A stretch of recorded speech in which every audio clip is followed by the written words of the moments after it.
सिम्मी की शादी एक जॉइंट फैमिली में होती है जहां उसके पति राकेश के चाचा चाची भी साथ रहते थे। उनकी बहू मेघा सिम्मी की जिठानी लगती थी। अरे मेघा, राकेश आ गया है, उसका खाना लगा दे बेटा। हाँ माँ, बस वो चेंज कर ले, मैं खाना लगा दूंगी।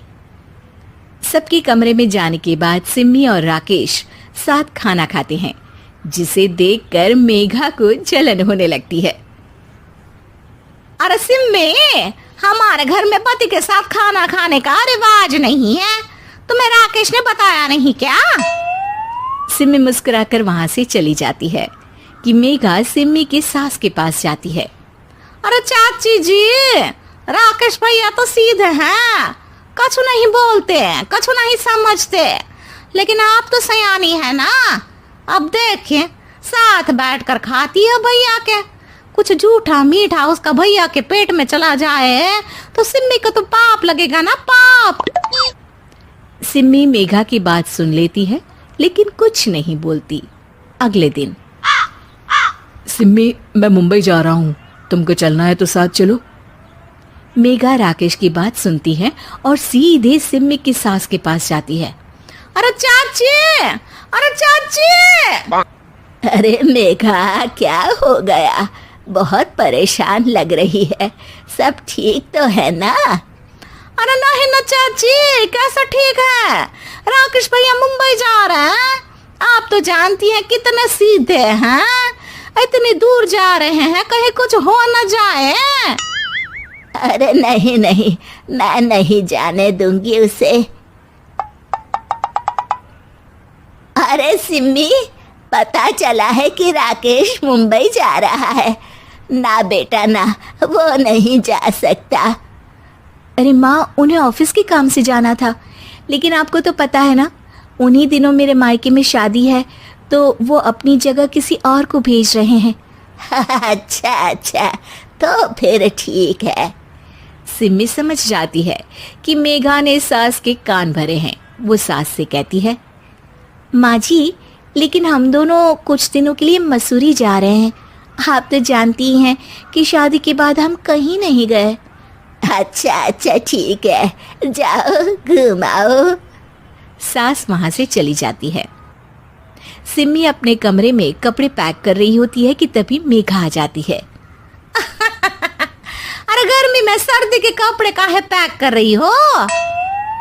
सिम्मी को मेघा पर नाराजगी तो होती है, लेकिन फिर भी वो कुछ नहीं बोलती। दरअसल मैं और राकेश हनीमून के लिए मसूरी जा रहे हैं ना। का हनीमून? हाँ हाँ, हनीमून। क्यों?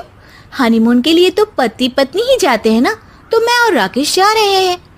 मेघा भागकर सिम्मी की सास के पास जाती है। अरे चाची, सच में तुम लोगों जितना सीधा परिवार तो मैंने देखा ही नहीं है। अरे अकेले भेजोगे दोनों को?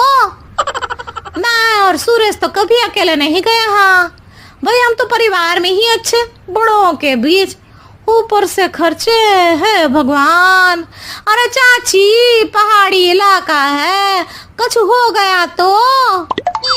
सास सीधे सिम्मी को बुलाती है, लेकिन सिम्मी तो वहीं सास के कमरे के बाहर ही खड़ी थी।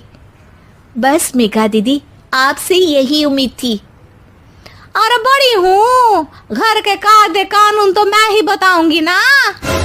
अरे तो अपने घर में रखिए ना सारे कायदे कानून।